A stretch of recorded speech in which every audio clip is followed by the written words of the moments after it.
Au nom du Père et du Fils et du Saint-Esprit. Amen.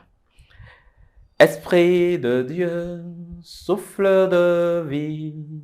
Esprit de Dieu, souffle de feu. Esprit de Dieu, consolateur, tu nous sanctifies. Évangile de Jésus-Christ selon saint Luc. Un jour de sabbat, Jésus était entré dans la synagogue et enseignait. Il y avait là un homme dont la main droite était desséchée. Les scribes et les pharisiens observaient Jésus pour voir s'il ferait une guérison le jour du sabbat. Ils auraient ainsi un motif pour l'accuser.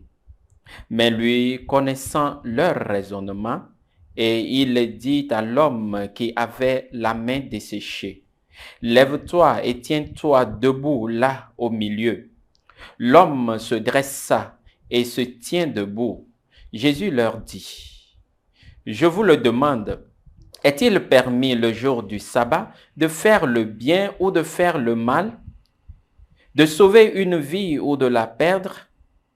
Alors, promenant son regard sur eux tous, il dit à l'homme, « Étends la main. » Il le fit et sa main redevient normale.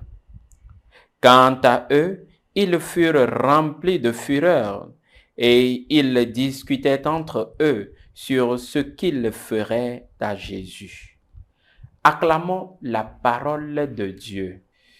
Bien, chers frères et sœurs, nous sommes aujourd'hui au lundi 6 septembre, lundi de la 23e semaine du temps ordinaire, année C.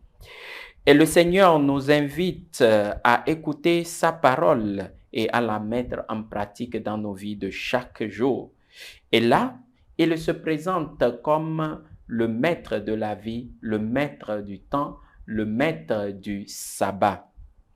Il est venu pour nous accorder le bonheur, pour nous donner la vie et la vie en abondance. Et nous, comme disciples, nous devons l'imiter. Nous devons nous mettre au service de nos frères et sœurs. Nous devons chercher le bien de nos frères et sœurs à temps et à contre-temps. Lui, Jésus, le Maître, n'a pas tenu compte du temps, mais il a vu la misère de cet homme qui a la main desséchée et il lui a accordé la guérison. C'est de cette même manière que nos services rendus aux frères et sœurs ne doivent pas tenir compte des protocoles du temps, des protocoles de la loi qui régit souvent nos assemblées, mais nous devons chercher à leur faire du bien.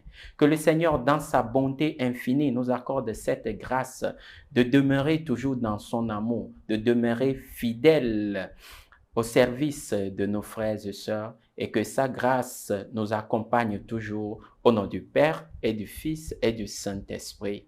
Amen.